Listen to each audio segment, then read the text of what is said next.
get going with it. Welcome and good morning to everybody. I'd like to introduce myself. I'm Christine Smith and I'm the General Manager of Recovery Support at Injury Matters and oversee the Road Trauma Support Program, which is what we're going to be talking about today, and how to support people after a road crash. We have a couple of other speakers that will join us momentarily. And that is Joe Drayton and Cliff Simpson, who I'm sure you're both familiar with. Just a reminder for people that may have used the link sent through by Injury Matters, and you can see the name Alison on your screen. If you wouldn't mind right-clicking on that name and putting your correct name in, that will help us to identify who you are and match you up with the registrations. So thank you for joining us this morning. I'd like to begin by acknowledging the traditional custodians of the lands and waters throughout Western Australia and pay respects to the elders past, present and emerging, and recognise the importance of continued connection to culture, country and community for Aboriginal and Torres Strait Islander peoples. I would also like to acknowledge those in this webinar with the lived experience of road trauma and those who love and care for others with the lived experience. We recognise that some of the content today may stir some emotions for you, and we ask people to be respectful of this, particularly in being in a regional location and during this session and also beyond. Just a little bit about Injury Matters. Our vision is for safer people and places, and we achieve this through influencing policy, empowering communities and collaborating with people and stakeholders to ultimately prevent injury and support those who have been injured in their recovery in WA. We do this through some of our funded programs, and I'll run through them really quickly, but of course we'll talk more about the road trauma and another one of our road programs as well. So we have the Stay on Your Feet program, which provides information, education and support to community members and health professionals to reduce falls and fall-related injuries among older adults living in the community. The Road Trauma Support Program provides specialised information, support and counselling to reduce the psychological and social distress for anyone affected by road trauma in WA. Our No Injury program is a capacity building program for practitioners and organisations to deliver evidence-informed injury prevention activities by providing knowledge, training, resources and networking opportunities. And I just mentioned our mental and physical safety on our roads project. We call it the MAPS program. It was developed by Injury Matters and originally funded through the Heavy Vehicle Safety Initiative. Although that funding has ceased, we do continue to raise awareness of the importance of mental and physical wellbeing to improve heavy vehicle safety, and we recognise that this is a significant area of concern, I guess, in terms of our regional locations and the Wheatbelt region in particular.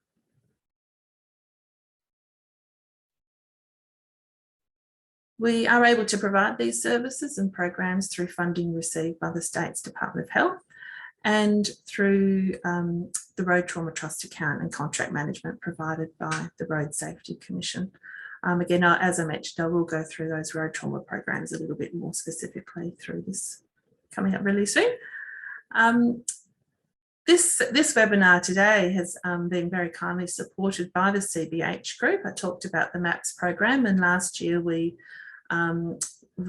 were very proud to have received donation through the CBH's Harvest Management Scheme to enable us to extend some of the program activities to the grain-growing regions of WA around mental and physical health. So this webinar today is a component of that.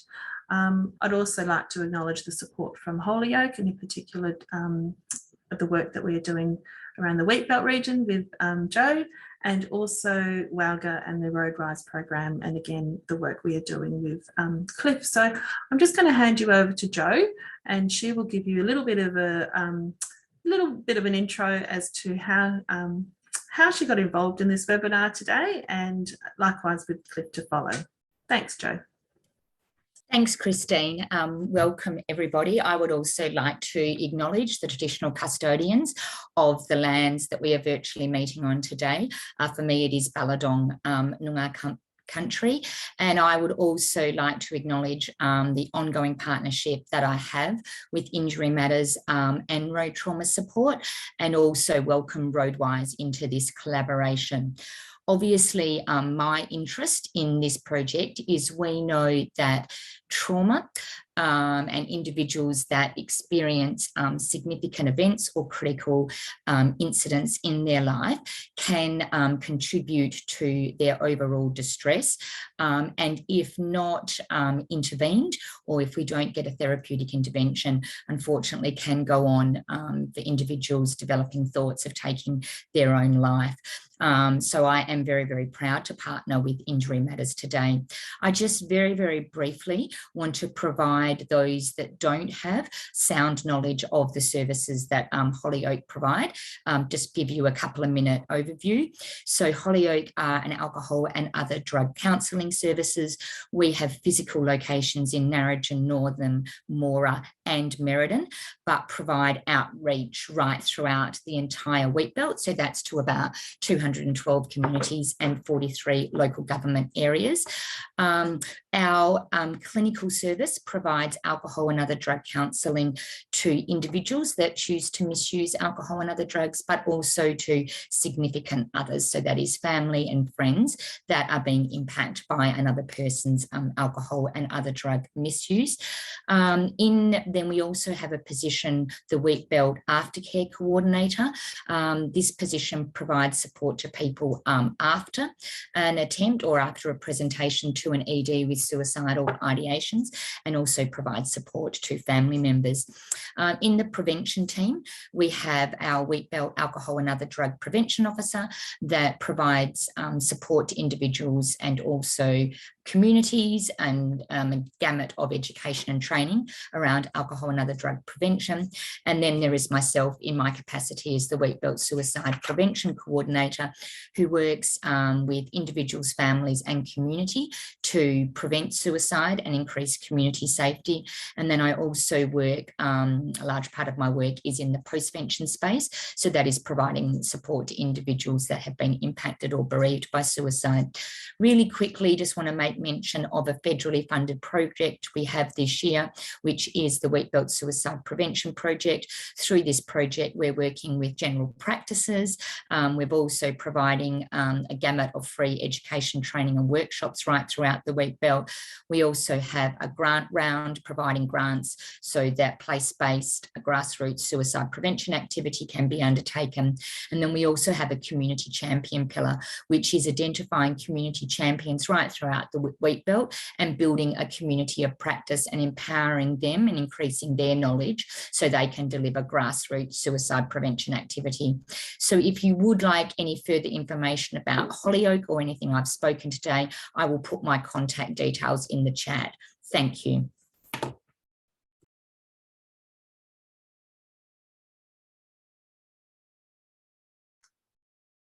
Thanks, Jo. Cliff, did you want to go ahead? Sure. Thank you, Christine. Thank you, Jo. As you can see, my name's Cliff. Yeah, that's all you can see, I'm afraid. My camera's not playing this morning.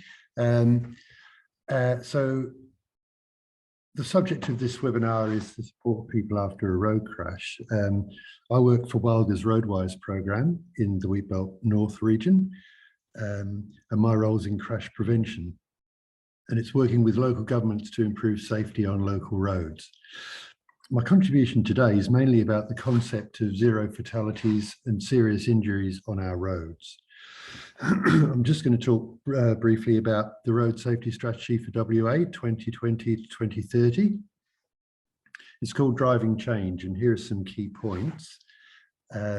Road safety is owned by all, not just governments and police, but also car manufacturers, road managers, and ourselves as road users.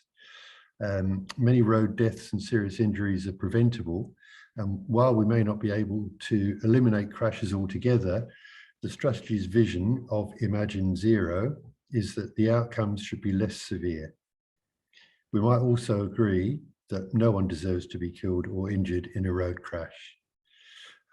Too often, the responsibility or blame for road crashes falls on a driver, rider, or pedestrian as having caused a crash. but it's important to realise that the humans involved in serious crashes are only one factor at play in these incidents. And humans make mistakes. And in fact, road safety studies show that 80% of serious crashes are estimated to be the result of a mistake. Risk-taking, such as drink or drug driving, speeding, mobile phone use, and dangerous overtaking, is less frequent than we might think when looking at causes of crashes. Most drivers are doing the right thing, but mistakes can come in situations where a driver may miscalculate their speed or underestimate the speed of another vehicle, not notice a stop sign or speed limit sign, or don't realise that they're distracted or too tired to drive. The road itself and the posted speed limit are also key factors in crash causes. The road must be fit for purpose and the speed limit appropriate for the road. Main roads and local governments have what we call legacy issues with roads, particularly in the wheat belt here, with roads that weren't designed for 110 kilometres an hour and higher volumes of traffic. 77% of people who were killed or seriously injured in our region were on roads of 110 kilometres an hour. In an ideal world, we'll have a forgiving and self-explaining road system that shows the driver the safe speed to travel, gives a chance to recover if they leave the road, and with separation between opposite directions. The other factor is the vehicle itself. Is it roadworthy? Does it have up-to-date crash avoidance and occupant protection features? The technology available in new vehicles can really reduce the impact of crashes and the severity of injury. So going back to the Imagine Zero vision, the goal is to reduce harm by improving the roads, reducing speed limits where the road does not support a high speed, increase the uptake of vehicles with good safety technology, and for road users to always drive to the prevailing conditions. So in crash prevention, Walga Roadwise works across the state. There's a road safety advisor in each region of WA.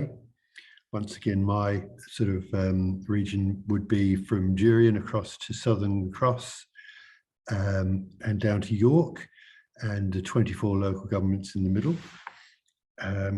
So if anybody is interested in talking to me about road crash prevention, my details will be in the chat as well shortly. Thanks for your attention. Thank you, Joe, and thank you, Cliff, as well. You've both been long supporters and collaborators of Injury Matters across all of our most of our programs, I should say, and the collaborative work that we do in the injury prevention and recovery space as well. And Cliff, just to add to your driving change strategy that the WA Road Safety Committee, the Road Safety Strategy for WA, and it was pleasing to see that within that strategy there is now a pillar around post-crash care within that. So yeah, so that I guess leads in really nicely into what we're doing today, but also to have that emphasis on in terms of those people that do make a mistake on our roads and how everybody, you know, there is an impact and effect for many people following a road crash and how we can support them. So yeah, thank you guys. We'll keep going.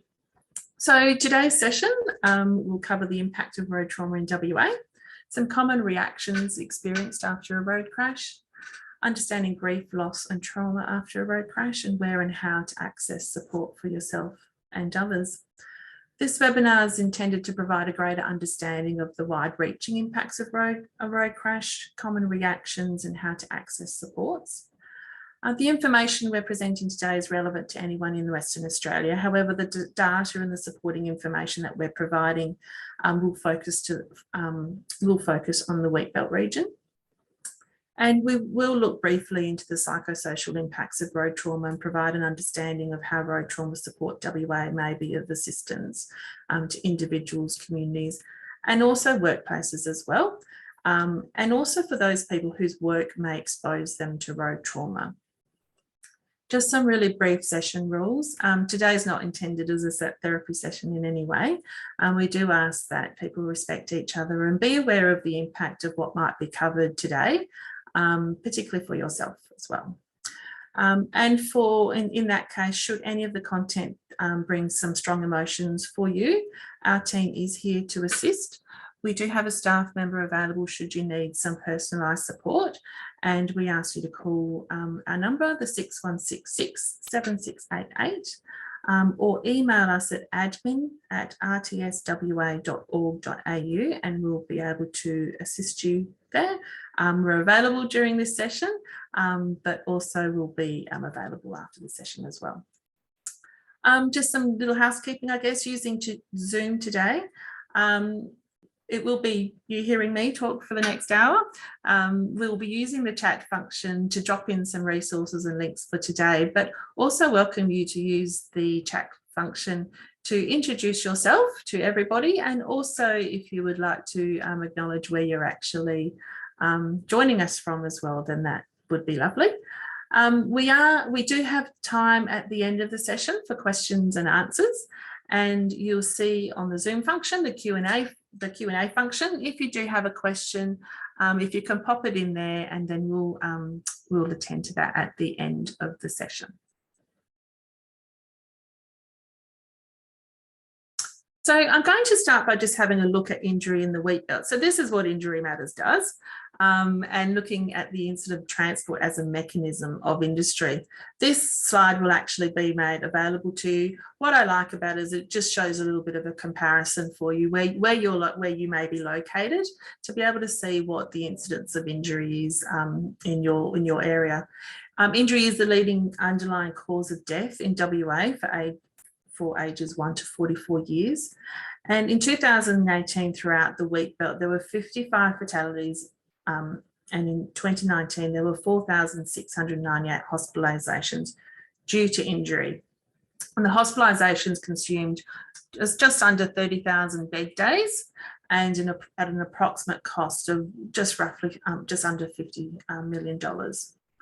Given that many injuries require medical attention outside of the hospital setting, and that the effects of injury extend beyond the injured individual, the impact of injury in the wheat belt is significantly larger than the hospitalisations and fatalities that I've just talked to. For the period 2015 to 2019, the leading cause of hospitalisations were falls, exposure to mechanical forces and transport, and the leading causes of fatalities were transport, intentional self-harm and falls. So you can see the relevance today on the topic, and also the collaborative efforts that we have with Joe and Cliff through their respective organisations. I guess what the health data is showing us, that the transport is a leading contributor to hospitalisations and fatalities for the wheat belt. Moving across into some of the stats, just that come from the Road Safety Commission website. As of yesterday, we had 85 road fatalities in WA for this year, 28 of them being metropolitan and 57 being regional. So we can see and we know that the incidence of road trauma in the regions is significantly greater than the metropolitan area. And for 2021, there were 166 people who were killed or seriously injured in the wheat belt region. Again, looking at some of the stats for 27 through to 2021, there were 809 people killed or seriously injured, and 139 people had died. There's a breakdown there of, I guess, some more statistics and breakdowns of those particular incidents for the wheat belt. You can see that 87% of killed or seriously injured were motor vehicle occupants, 66% being male. Interesting statistic around a Friday night, I guess. And that 26 of killed or seriously injured were in crashes where a single vehicle ran off the road or rolled over. 44% where a single vehicle collided with an object. So we are seeing a few single vehicle accidents, incidents happening there. And as was alluded to earlier, 77% of people of those crashes were on roads with a 110 kilometre speed limit, with speed suspected to be a factor in 28% of incidents and fatigue to be a factor as well.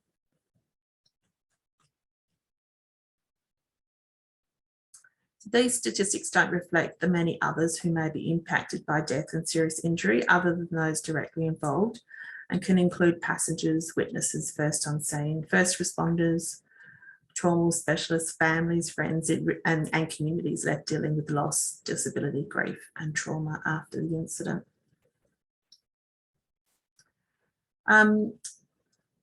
So risk-taking behaviour, what the impact of road trauma in WA, risk-taking behaviour, as Cliff mentioned earlier, there's some speeding, drink or drunk driving, not wearing seat belts, helmets, those sorts of behaviours involve 20% of those crashes involve those risk-taking behaviours.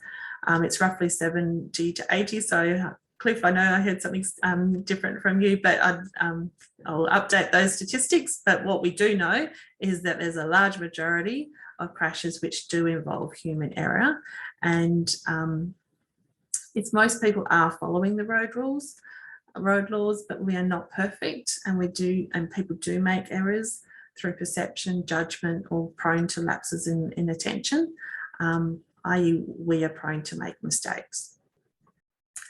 This is an important factor to consider, particularly in that post-crash space, and particularly in the way that we deliver the service that we do through road trauma support. So I'll give you just some background into the service. Injury Matters provides the road trauma support service through funding from the Road Trauma Trust account, which is where the red light and speed light camera infringements go. We don't get all the money. We get a portion of that money to be able to support the services that we provide. And that the Road Trauma Trust account money goes towards road safety interventions, and contract management for that is provided by the Road Safety Commission. Road trauma is a free statewide service assisting anyone affected by road trauma, regardless of when the incident occurred or what level of involvement the person had. We do this through specialised road trauma support, through our information, our resources, counselling, and also through education and training events. Who do we help? At Road Trauma Support, we provide services to anyone associated with a crash. It could be people who've been bereaved by road crashes, people injured in crashes, their family, friends, work colleagues, unpaid carers of those injured. So it really does extend to those people outside that were directly involved in the incident, but also outside of that incident too. It also is available for witnesses and first responders, including emergency service personnel. Drivers who cause crashes and their families as well can access the service. And we do extend it to people whose work involves them being exposed to road trauma. So whilst we talk about emergency service personnel, there are some other professions whose work exposes them to, it could be the event or it could be some imagery that they're seeing. So anyone who is somehow impacted by a road crash can access the service. How do we help? We're a free specialised grief, loss and trauma information service. We provide information and support, education and training, grief, loss and trauma counselling. Our counselling team is made up of qualified counsellors. There's no referral required to access our service, and there's no limit on the number of sessions a client can receive. There's also no time frame for when the incident occurred. Clients can contact us and receive service regardless of when their incident occurred. If it happened yesterday, or if it happened 6 months ago, 1 year ago, or even 10 years ago, they are still eligible to access our service. We provide services face-to-face through our metropolitan location in Leederville, over the phone and also online. We don't use Skype anymore, so we'll have to fix that one up, but we do provide a video counselling service as well. It is a free service. It's important to note that we are not a crisis service. We do operate, our hours are 8:30 to 4:30, so we where someone is in crisis, we would recommend they use one of those appropriate services such as Lifeline, Beyond Blue, and other crisis lines. And at times, although a client may present to us dealing with the effects of a road trauma, after further consultation, we sometimes find that there may be some other issues that are actually a lot more present than that, and we're able to refer them through to an appropriate service. What we do know with the service that we provide is it actually offers an entry point for people who are accessing the services because they've been impacted by a road event, and we might find that as I said, there may be something a little bit more prominent that's happening in their life and might be better supported elsewhere. So if anything, through our information and support, we can actually guide and navigate them to the best place for them at that time. So just going to go into how a road crash can change your life now.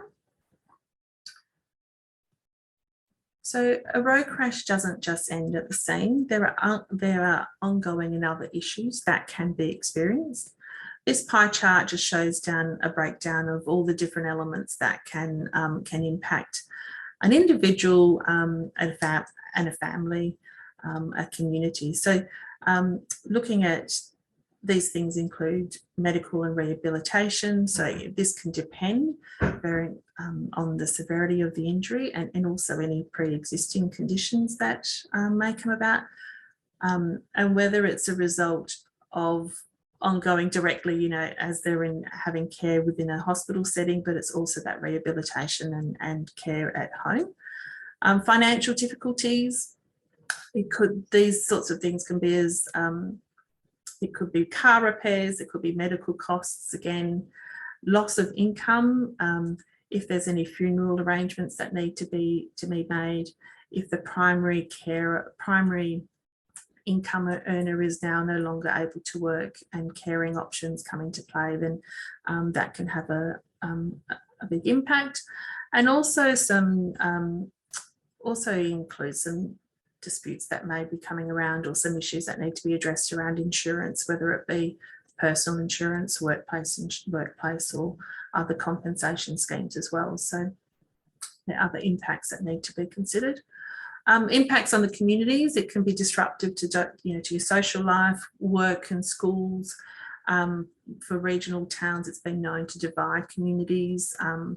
It can impact some of those social activities, particularly for regional towns, around accessing services and also sporting clubs and things like that, which are a large part of life in the regions.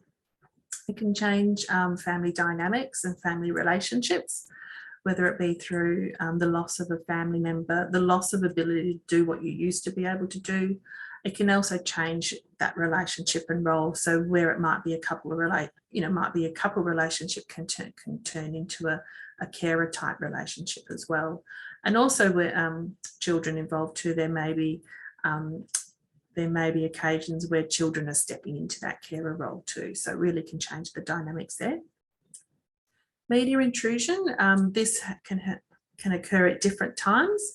And with social media being the way that it is, can happen very quickly, and the ability for news to travel very quickly, and also the constantness of that news as well. So at times it can be difficult to escape that, and it can occur at different points, as I said. So when the event initially occurred, it can and also at different parts, such as if there was a court date pending, court outcome, those sorts of things.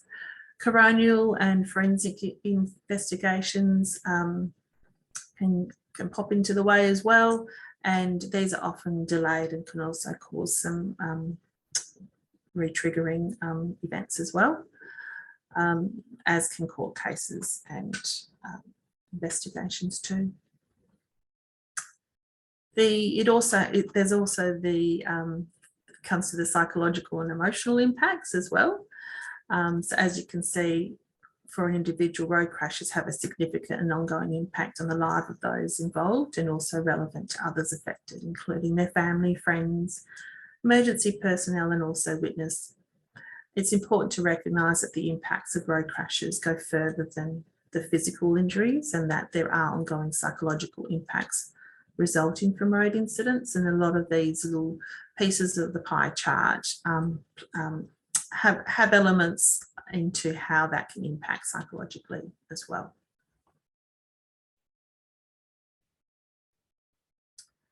So the psychological effect of road traffic crashes is the impact of road crashes on mental health are often overlooked in comparison to physical health outcomes. Research shows us that the psychological impact on survivors, their family and friends can be profound. And there's a report called My Life After the Crash from the European Federation of Road Traffic Victims. Have they looked at the impact on day-to-day socio-economical and family life post-injury in a car crash? And the report identified that one of the main common effects was the relative, spouse, partner having to change occupation to accommodate the injured party, or caring for the injured party, giving up employment to care, scaling back employment, and being forced to take time off to cater for the needs of that person injured in the family. Other reports impact on family and relatives, enjoyment of life, depletion of leisure activities. There's also significant impact that crashes can have on the mental health and well-being of the individual, and these can present as things like grief, depression, and guilt. And some of the most common psychological disorders following a road crash include post-traumatic stress disorder, depression, driving phobia, and other anxiety disorders. And research suggests that majority of motor vehicle crash victims do not seek help soon after a crash, which can lead to more costly longer-term health and wellbeing implications.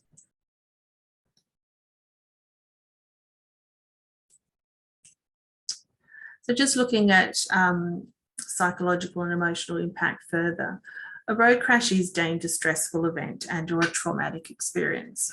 So traumatic experiences often involve a threat to life or safety, but any situation that leaves you feeling overwhelmed and isolated can result in a trauma response from our bodies, even if it does not involve actual physical harm. And we can have a trauma response both if we directly experience an event or if we see it or hear about it occurring to another person. So examples of traumatic events, experiences include the death of a person, the death of or serious injury of a child, dealing with relatives of deceased or injured, the death or serious injury of a colleague while on duty, suicide, colleague suicide, threats to life or safety of self or colleagues, and dealing with body parts. And if the victim's known to you or reminds you of a loved one, all of these can trigger a traumatic response in you, and important to be aware of that, and I guess further reinforces the traumatic nature of a road crash. So this slide here just shows you some of the possible reactions people can experience after a road crash. These are some of the typical responses, and they're considered normal following a crash. These are actually, this actually comes from a brochure which we have as well called After a Road Crash. And we find this is helpful for people just to get an understanding of what they may anticipate or expect to happen after a road crash. So there's certain thoughts or thinking reactions that can happen, which include excessive worrying, going over and over what you saw or heard, or you did at the scene, difficulty accepting what happened, poor concentration, difficulty paying attention, some memory problems. There may be some nightmares or flashbacks, or reliving the trauma. Some of the emotional reactions include shock and disbelief, anxiety, sadness, guilt, grief, irritability, anger, shame, feeling vulnerable, excessive worrying. And then some behavioural reactions, including avoiding people, being super cautious, overreacting to small upsets, avoiding the scene of the trauma, trying to escape feelings or thoughts. There could be some trouble functioning at work, or there could be relationship difficulties as well. And some physical reactions as well, which can include shaking, sweating, breathing rapidly, increased heartbeat, stomach churning, poor balance. So these are things, and as I said, you know, when people first, people first contact our service, we find that it's helpful for them to understand that the reactions that they're experiencing are normal reactions to an event such as this road trauma. And it takes us to our, you know, our learnings around our body's fight or flight response. So following a traumatic experience, our body will go into fight or flight mode. Our body is protecting us with this, this terrible, horrible thing that's just happened to us. So some of those reactions that I showed you in the previous slide, and looking at this slide now, you can see some of the noticeable effects here, you know, pupils dilating, dry mouth, fast heartbeat, sweating, breathing, and then some of the hidden effects of what our body's actually doing to be able to protect us in that fight or flight mode. So this is our body's adaptive response, and it allows us to react, to escape, or to prepare ourselves for pain. So following a traumatic event, this response can be, following a traumatic event, however, this response can also be triggered by environmental factors. So whilst this may experience, these reactions might be experienced straight after the event, it also can reoccur at other points in time and have a triggering effect by other environmental factors, which can take us back to that same time of the event, whether we were in the crash or whether it was a time we're receiving bad news, whether it's a time we're assisting at the scene. It can bring all those things back to the service and bring us back into that same fight, flight, or freeze response.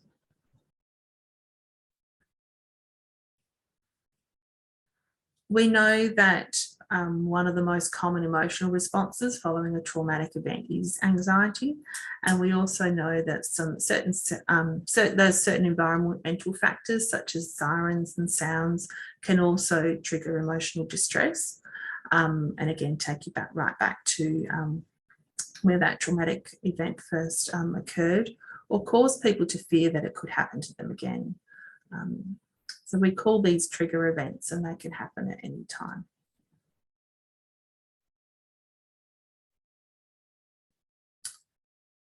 Most people cope well with basic support and do not develop serious mental health problems after exposure to trauma. So how people do react when something terrible happens is different. It's different for everyone. They have their own way of responding to life-threatening or unexpected experiences. Someone who may have gone through the exact same experience that you have gone through may come out feeling afraid and overwhelmed, while a friend, someone else, that other person may actually feel shocked and grateful to be alive. So everyone's experience to a road trauma event is different. Thoughts and feelings can be intense and difficult to manage, but for most of us, our reactions to these events are completely normal, temporary, and will fade over time. And they will be able to do that. As I said, most people can cope well with basic support and do not develop serious mental health problems. We do anticipate that most reactions, and being in that, the reactions that were sort of headed up a little bit earlier on, that will clear up by about 4 to 6 weeks after an event. So it's important for people to realise that over time things will fade. Those reactions and responses will fade, and it's being acute and aware of yourself as to whether you might need to up some different support levels and systems to be able to deal with what's going on for you. So it's important to give yourself the space to experience the normal reactions, to event, which may include those disrupted sleep, not thinking about, can't stop thinking about the event, feeling anxious. If you try to ignore the possible reactions, it may hinder the way that you process the event properly, and it may cause to other triggers down the track, reminding you of the event. Again, what we do know is most people will cope well following a traumatic event with support of family, friends, community, or trusted others around them. And while they may feel distressed and uncomfortable for a while, with time, symptoms will decrease and functioning returns. And if things don't resolve after those first few months, and we're stuck in the hyper-arousal state of fight or flight, then additional supports will be of benefit. And when you compare a psychological injury to a physical injury, and if you look at what's required, if you were to break a leg, for example, the process that how your body responds to that broken leg, and then the rehabilitation that needs to happen after. It's similar to a psychological injury. There's been a break that's happened there, and it's allowing that rehabilitation time for your body to recover physically and mentally from that traumatic response. We're just going to move into grief and loss now, and you'll see a lot of similarities of what we've just talked about in the trauma response, but also looking at the grief response. And all of these come through to give you a better understanding of what those impacts of a road trauma are to an individual, but how you can also support individuals and also support yourself in getting a better understanding of what of how we psychologically respond to these incidents. So grief is a normal human response to loss, and it includes all types of losses. It's not just death. It could be divorce, it could be a disability, and some of those other areas that we talked about before around, it could be a loss of a relationship, it could be a physical loss as well, in terms of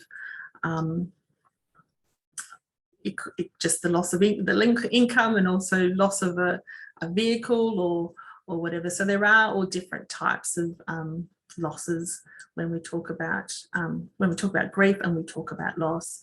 It's not an illness or a pathology, and it's different for everyone. There's no right way or wrong way to grieve. I think the really important key factor is that it is a normal human response. And it does look different for everybody. This next slide is taken from one of our other brochures, I've forgotten what it's called, but it's the one that we developed for our heavy vehicle operators. And it just looks at how a road crash can be life-changing, and the different feelings of loss, and that they may not always appear immediately, and that they can occur months and even years later. I know we are going to drop that brochure into this chat function for you, but it does go through some of the common examples of loss, just to give you an idea of what we're talking about. So as it said, it could be a physical injury, it could be a disability, it could be emotional, where it's a death or a relationship breakdown, changes in personality, legal worries, work pressures, and where your work is the road as well. It can also exacerbate some of those financial concerns as well, particularly if there's loss of income, loss of business, vehicle damage. So for those in that trucking space, that it exacerbates those financial concerns, I guess, for them. And we also touched upon it before around the social loss as well, changes in your normal routine, inability to drive and get yourself to places, and being dependent on others, and also changes in friendships. So a road crash can affect anyone. It can be life-changing, and it can leave you feeling lost. And it's the build-up of loss and other changes in your life can leave you feeling under pressure. And as I said earlier, It can occur within months, or it can occur even years later. And again, this is why it's an important aspect of the road trauma program, where we enable people to access our service at any point in time, regardless of when the event occurred. How does grief or loss affect us? It affects our whole being. It can be intense, it can be destabilizing, it can be frightening, confusing, and it can just be exhausting. Because it can affect all domains of our life. It can affect our beliefs, our thinking, our physical health, our emotions, our relationships, and our spirituality as well. It can also leave us with feelings of questioning the world, a reluctance to participate in different events and activities, whether it be social, whether it be school, whether it be work. It can be really disruptive, and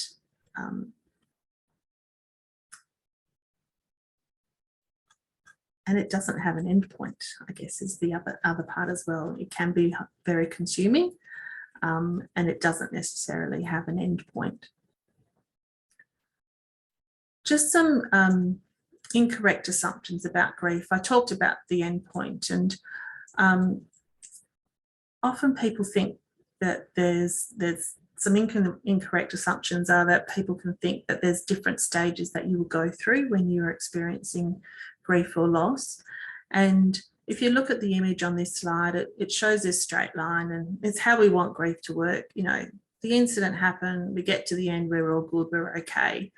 And you look at the right-hand side of the slide, how grief actually works, and it's this big jumble of mess. So when some theories talk around stages of grief, and they talk about denial and isolation, anger, bargaining, depression, acceptance, and that you'll nice and neatly go through this straight line to an end point.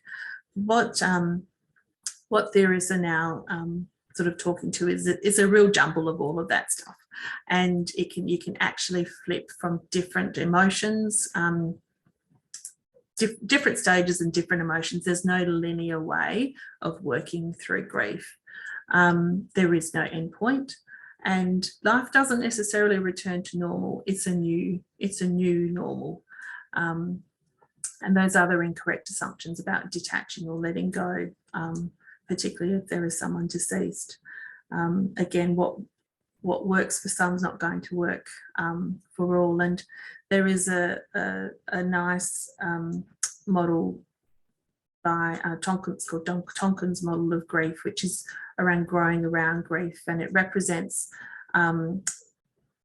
that grief will never entirely disappear over time, that it will become smaller and more manageable part of your life.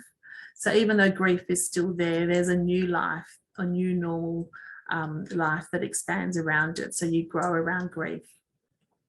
And this is pretty much the way that we work within the Road Trauma Service as well. It's trying to unmuddle what's going on and working with what's happening with individuals at their time, and recognising that grief or that loss will always be there. It's how we're managing parts of our life in managing that. So we said earlier that there can be certain environmental sensations that can trigger emotional distress and can take people right back to when the event or the road trauma occurred, and cause them to fear that it could happen again, or cause or trigger some emotions that they experienced back then and they resurface. So we call these trigger events, and they can happen at any time. And there's just some examples here of what that can look like when that can happen. And again, it's why those feelings of loss or grief or loss are not always immediate, and they can occur months or even years later. We've got some anniversaries in there, and that can be anniversaries of, if it's a death, or it could be birthdays, wedding anniversaries, Father's Day, Mother's Day, those sorts of special days, different life events. It could be a graduation, or It could be a marriage, though there can be lots of different life events as well. These are just some examples of some potential triggers, and to be mindful of those, but if it's something that you've experienced, but also if there's a friend of yours who's experienced a road incident, someone in your community that's close to you, and even work colleagues as well. So it's something just to consider, particularly when you are working closely with someone, and these are some of the things that might sort of hint to what might be going on if they're not travelling, if you're noticing they're not travelling so well. Again, this is also why the Road Trauma Support Service is regardless of when the event occurred, we provide varying assistance for people depending on their circumstances. And we recognise that different life events over time can have the potential to re-trigger and resurface, and that they may actually need some additional help. So we're just going to go very briefly into supporting others, and also looking after yourself as well. And I like this slide in particular, just the saying of sometimes just being with is enough. So just being alongside someone is enough. We might not always have the words, but being alongside is enough. And we know that social support is a key factor related to lowering levels of secondary traumatic stress, vicarious trauma, burnout. It's important to have people in your life that you can let your guard down with, who will just listen and be your friend anyway. And you might find this through your spiritual community, a partner, mentor, colleague, or through a professional therapist. And loneliness and social isolation combined with trauma and emotional strain can have severe consequences for particularly for vulnerable people, at-risk populations, and also professions as well. So the more stressed we are, the more depressed we are likely to feel, and the worse our performance can get over time as well. So it's important to recognise those who are in your social support space, but also who you may be socially supporting as well. And it's important, even if just once a week, that you make some time and some space for yourself to just go slow and relax. I like this triangle. That was just, it sort of highlights who needs additional help, and I think it's something that just sort of brings it back to the normality of it, normalising this road incident that's where we're talking the road incidents. The majority of people who are grieving or have experienced a traumatic event are able to get the support and move through this through family and friends. So we're looking at the majority of individuals, 60% of them are able to deal with their grief through the support, family and friends. That's a huge thing. And I guess the thing is, it emphasises how we as professionals in this webinar, in this space, can support people, whether it be through our workplace, through our communities, through our individual friends and family. We know that by having more information and access to that information and support, that we're able to support others. Some people might need some extra support by attending something like a peer support group, and less than 10% of people are at high risk of complex grief issues and may need a referral to mental health professionals. So while I've talked a little bit about those traumatic experiences and grief and loss, knowing that the majority of people do well through the support of family and friends, and this is an opportunity today to be able to get access to what those supports can look like, so that you can support them even more so. So just a few things quickly in how to talk to someone you might be worried about, or someone who you know may have experienced a road incident. I guess the first thing is, don't assume someone else is reaching out to them, as you may be the only one who helps them. And what does help is showing that you care, and that showing them that if take cue from the person. If they don't want to talk about what's going on for them, take that cue, and no need to push. But showing your care and expressing condolences means a lot. Offering practical assistance, preparing meals, helping with school drop-offs or shopping. Particularly after a sudden loss, people often need time and space and may not have the energy to worry about chores. So offering some of that practical assistance can be really helpful. Being there and just listening allows a person to express their feelings without feeling judged, and doesn't necessarily need for you to say anything, but just be there and listen is a big can offer a huge assistance to people. Talk about the person who has died, and we need to be guided by the griever, and some cultures may not refer to a deceased person by their name, so really be guided by the person grieving. If they're using their name, use their name, acknowledge the relationship, i.e. if it was a son, if it was a partner, just being cognizant of other cultures, but again, take your cues by the individual. How are they talking about that person? And take your cue from there. Understand that you cannot take away someone's pain. As much as we'd like to, the pain is real. You can only be there for them and allow them to express their pain. Some people may become frustrated and cannot reduce or remove the person's pain and withdraw from them, or may express frustration, and that can be really hurtful to the grieving person if there isn't an understanding of that pain. Again, mentioned before, realise grief doesn't have a convenient endpoint. For many, it can continue over weeks, months, years, or a lifetime. You'll often see, people will support people who have lost a family member in the first 6 weeks of losing that member, and it sort of weans off a little bit. So understanding that it doesn't have an end point, and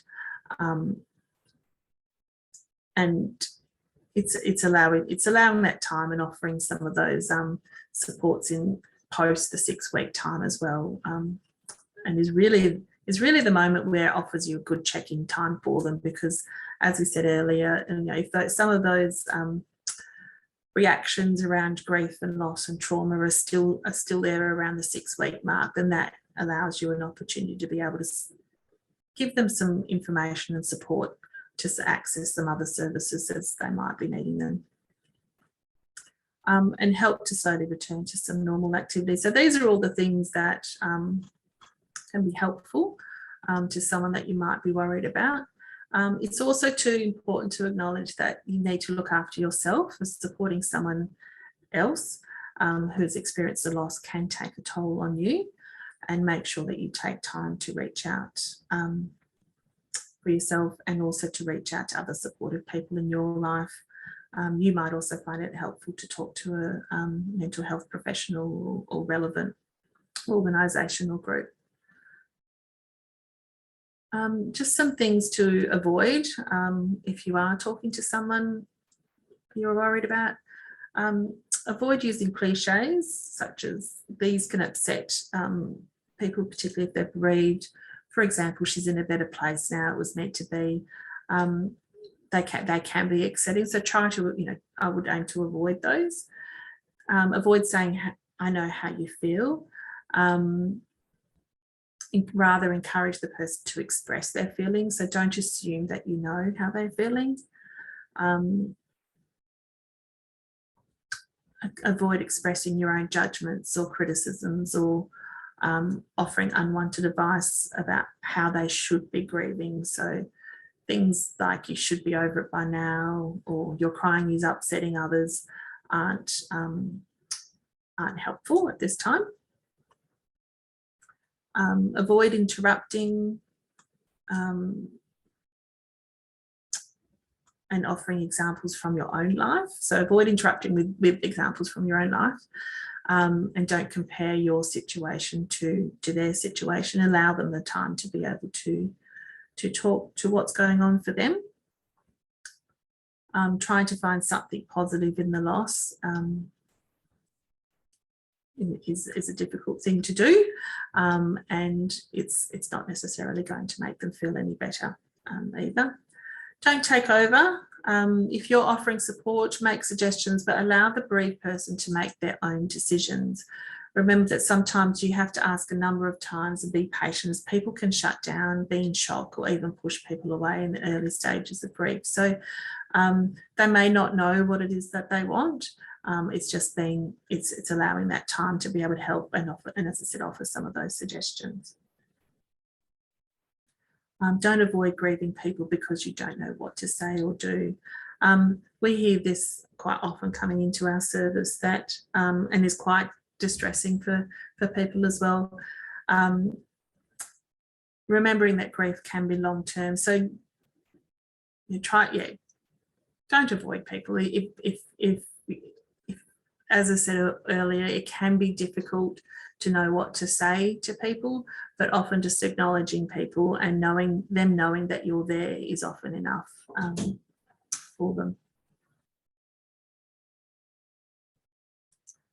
Being alongside grief. So just sort of, I guess, in a summary, supporting others can bring up our own experiences and trigger emotions. It may contribute to rumination around our own potential or feared losses. It can be emotionally exhausting and force us to review our own past experiences and recognise that we may need our own support. And each person involved should examine their feelings and take time to process what comes up. So this is, where you are supporting someone else, it's really important to check and take hold of what's going on for you as well.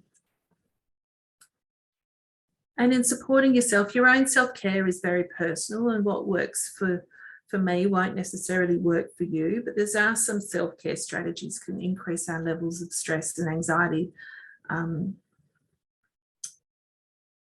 Some self-care strategies, if they're imposed on you, I guess, can increase our levels of stress and anxiety. So we really want to take on things that aren't going to look like another chore for you in how you support yourself. So when we are coming to supporting yourself, recognise your loss or change and if you've been through a stressful event. Talk to family members or a mate if you're not feeling okay. Take care of yourself with healthy food, physical activity and sleep.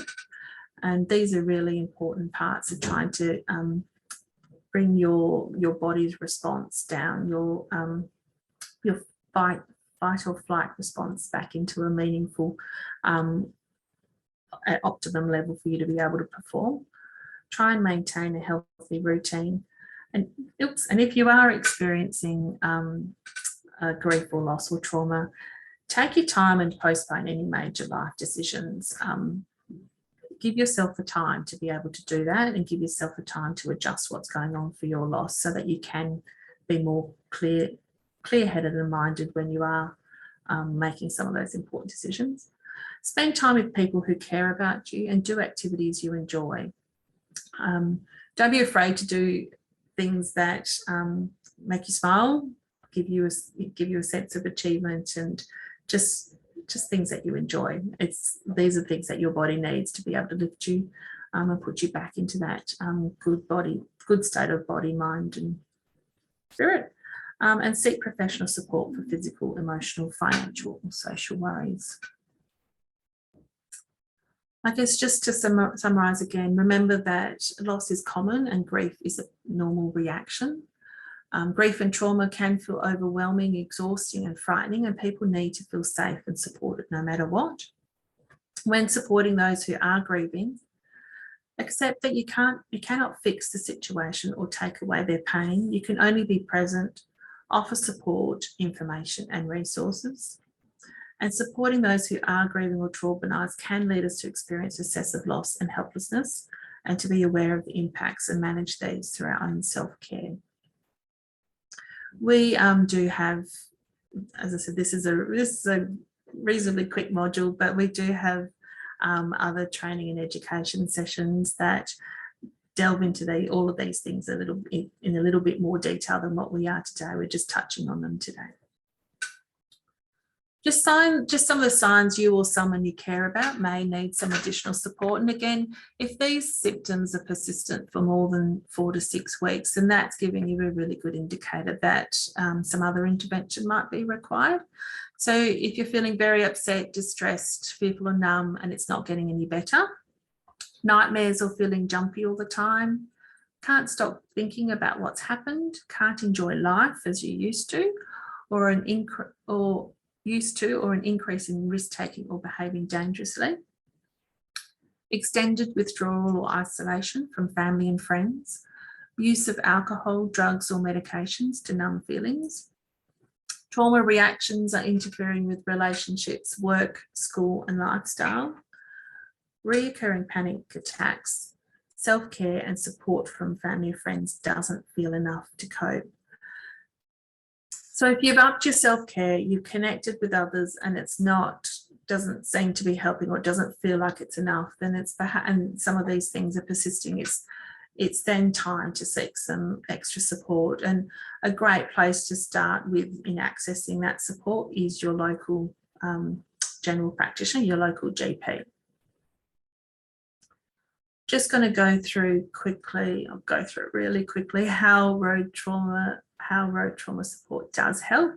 So the goal of our service is to provide a safe space for anyone who contacts us to receive the support and care that they need. So we do this, we listen without judgment. So clients are free to talk about the things that they may not be able to talk about with anyone else. We provide psychoeducation about emotions, anxiety, depression, grief, trauma, fear, anger. We help clients to understand that the way they feel is normal. We provide a safe place for clients to feel and express emotions. Often clients don't want to worry their family and friends. So through counselling sessions, clients don't have to protect us from their emotions. They can be completely vulnerable and transparent. We work through trauma with clients and help them rebuild their worldviews. We give clients permission to be truthful and transparent about what is really going on for them, and a place where they can take off the mask of coping and say, I'm not okay. At times we can link clients in with other services that may be more appropriate. And sometimes counselling is the only place where clients can have the opportunity to just sit and be silent as well. We help people recognise and cope with their grief or trauma. We teach clients strategies to manage overwhelming emotions and gain a sense of control over their own lives. We create a place where clients can talk about a loved one that has died, even if the rest of the world thinks they should have moved on. And we give clients somewhere they can explore and examine their worldwide view and challenge things that may not be helpful for them.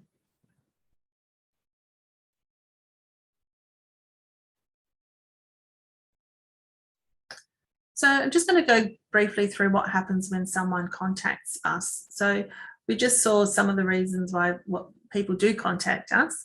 I guess this is what actually happens when people do.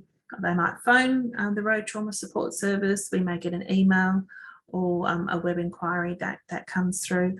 We also sometimes get third-party referral forms. Whilst people can self-refer into the service, there are some third-party organisations, departments that can complete a form, which is found on our website as well. They can refer a person and it's signed by the client as well to acknowledge that the referral's been made, and then that way we can actually contact the client direct.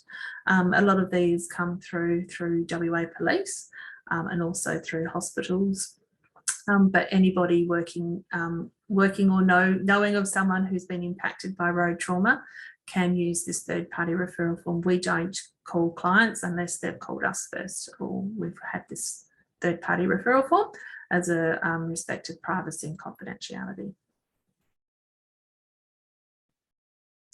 So when someone first makes contact with our service, one of our team members will gather information from the client. When I talk to clients, I talk to anybody that is in contact with the service.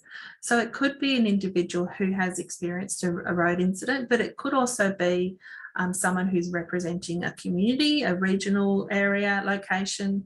It could be a workplace, or it could also be a community group as well. So we work with any and all of those individuals, and that's the reference to a client there. And we determine the appropriate level of information and support that we can provide them. Obviously, for an individual, that'll look quite different to what it would look like if we were working in a workforce capacity or a regional capacity, where there's a concern that may come through from people. So when someone does make that call, we will then we'll provide everybody with information about how the service works, and also refer them to the resources that we have available that are most relevant to the issue that they're presenting themselves with. And we also will then refer them out where appropriately as well. So we could link them to information and services from other services, but we can also talk to them more about what it is that they're actually wanting to be able to provide support for their particular group, if that's what the initial call is about. So if it was an individual that was requiring counselling services, what we do is offer a scheduled phone support appointment with one of the team members. It is usually a counsellor, and it does depend on wait lists, but we will always offer a scheduled phone support call, and that's usually held within the week of that individual making the call. It's usually within the first couple of days. At present, with just in terms of staffing capacity, we're looking around a week. We then, through those interactions with the individual, we can then determine the appropriateness for our service and refer to an alternative service. So we provide a single contact session, and they can be multiple brief sessions as well. So they're usually a half an hour session, but it will help us gather enough information to be able to support that individual for what's going on for them at that point in time, and also direct them to other resources and services should they need be. We also use this as an opportunity to transition into ongoing counselling should that be identified as something that would benefit the individual, and we'll then move that into by transitioning them into ongoing counselling. Our clinical staff will then undertake intake assessments and work with them on dealing with the impacts of that road trauma event. So we do part of that assessment and around appropriateness is that we are funded to deliver free road trauma support. So free services for those that have been impacted by road trauma. So if we determine that there's actually some other things that are going on for that individual, then that's where we would refer them out to a more suitable service. Education and training that we have on offer, similar to what we're presenting today in this webinar. We can also do these in person, and this is where if someone is calling us on behalf or representing an organisation or a community or a regional town or a sporting club or group, these are the sorts of things, or different industry, these are the sorts of education and training type events and presentations that we can offer. So we have the understanding the impact of a road trauma, similar to this one that we're talking about today. After a road crash, which delves a little bit more into how to support yourself and others, and is ideal particularly for those living regionally who are finding themselves often either working in a paid or voluntary emergency service capacity, but also finding themselves first on scene frequently to road crashes. How to work with road trauma, coping with anxiety or sudden bereavement, looking after your well-being, and investing in mental and physical health. So we can customise any of these education sessions to be able to support the relevant communities, and they range in duration from 30 minutes through to a full day program. Depending on the level of customisation that's needed, a fee may apply, but that's something that we would talk to you about if that was the case. And just to give you an idea of the types of organisations and workplace we have delivered to, include WA Police, regional first responders, Insurance Commission, main roads, hospital staff to high schools. We've worked with local shires to put on events, and also transport and logistic companies. And we're currently working with the Department of Fire and Emergency Services to look at what some of those information and education training options can look like for them. Just some details around how to access our service. We are contactable through a free call 1300 number 004814, or you can email us at admin@rtswa.org.au, or visit our website at rtswa.org.au, or if you're hopping through the Injury Matters website as well, then that will take you through to all the programs that Injury Matters has on offer. And you can connect with us through Facebook and Twitter as well. Just popping up some other supports up here that are sort of national and state and national service lines that can support people at different stages. Again, in there is your general practitioner, which is really important to make sure you're linking in with there, and also understanding whether your workplace may have an employee assistance provider that you may be able to access to is another option for some immediate supports. We will, the next slide comes through from the subcommittee of the Wheat Belt Mental Health Managers Forum, and that consists of organisations such as Wheat Belt Mental Health Service, Amity Health, Holyoke, and the WA Primary Health Alliance. So this flow chart just gives you some options available to you in the Wheat Belt, including local contacts and the crisis lines again. And we do have another full page of support service options local for the Wheat Belt, which Holyoke has produced, and we'll be making that available, if not in the chat function, certainly after this presentation. So that brings me to the end of the presentation of the webinar, and we'll open up to some questions and answers. Great, thank you, Christine. We have had one comment come through. I'm not actually too sure who sent this one, sorry, just because they are down as Alison Alari, but they have commented what to avoid. Topics perhaps need to be treated with sensitivity if the person who is grieving asks the listener or support person directly about one of them. So treating it sensitively, was that the... Yeah, so I guess with the what to avoid topics, perhaps they need to be treated with sensitivity if the person who is grieving asks the listener or the support person directly about one of them. Yeah, so yeah, where we are dealing with grief and loss, so it does require that sensitivity to happen and to be guided by that individual.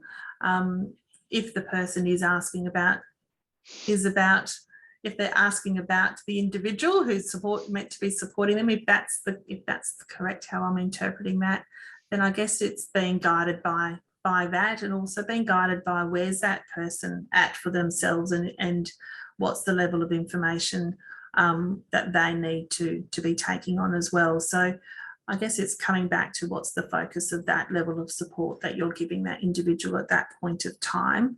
Of course, they'd want to be aware of how you're travelling as well. But what may be most beneficial is probably keeping them informed of what the supports and structures that you've put in place to be able to support you, because they are all individual to yourselves as well. I hope I've answered that comment or query. Yeah. Great, thanks, Christine. Does anyone have any? Yes, you have. Thank you. Does anyone else have any questions for Christine, or perhaps one of the panelists that they would like to ask?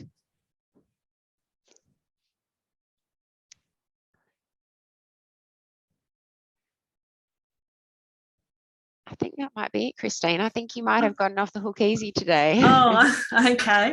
Look, obviously, if there's something that does come up for you at any point in time, please feel free to reach out, and we'll ensure that we give you some we'll give you, we've got some contact information for you so that you know how to get in touch with us by phone or even email, and we can address any of those queries or questions you have. Thank you for your time. A lot has been covered today to give you a general understanding of what the impact of road trauma is, and how the Road Trauma Support WA service can support individuals, communities and workplaces.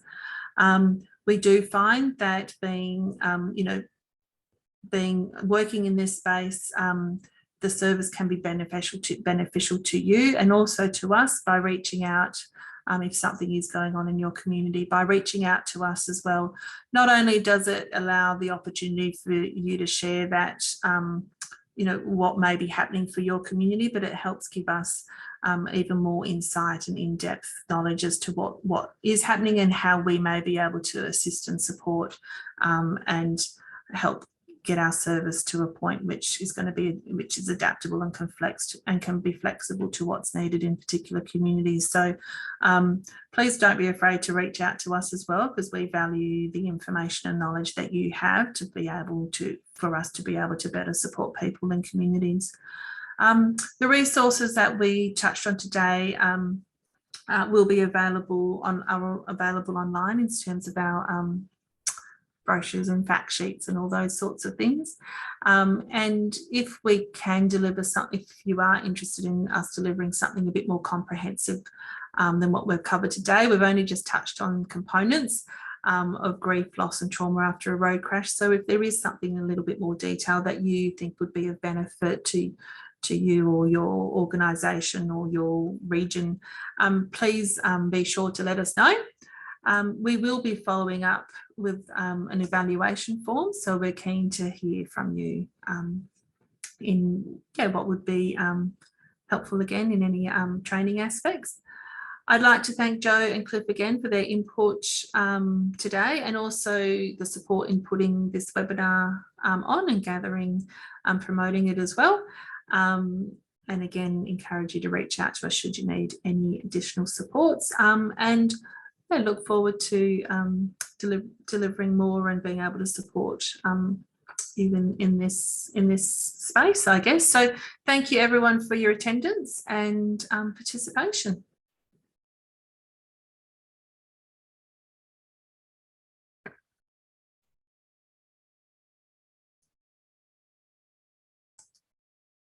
Christine, sorry, I have one last minute question that's just come through. Oh, okay. Have you got time to quickly answer it? Yeah, I don't know how to end though, but that's okay. Yes. Okay, sure. For anyone that's still on this, has any study been done on our culturally diverse community in understanding cultural beliefs in how they deal with loss? In terms of the road trauma space, I haven't come across anything around the road trauma space. Sorry. I do know that there is a keen interest from the Road Safety Commission to look into that a lot further, and we are having discussions around that. So I would welcome you connecting with us further so that we can ensure that we keep informed and in how that progresses. Great, thank you, Christine.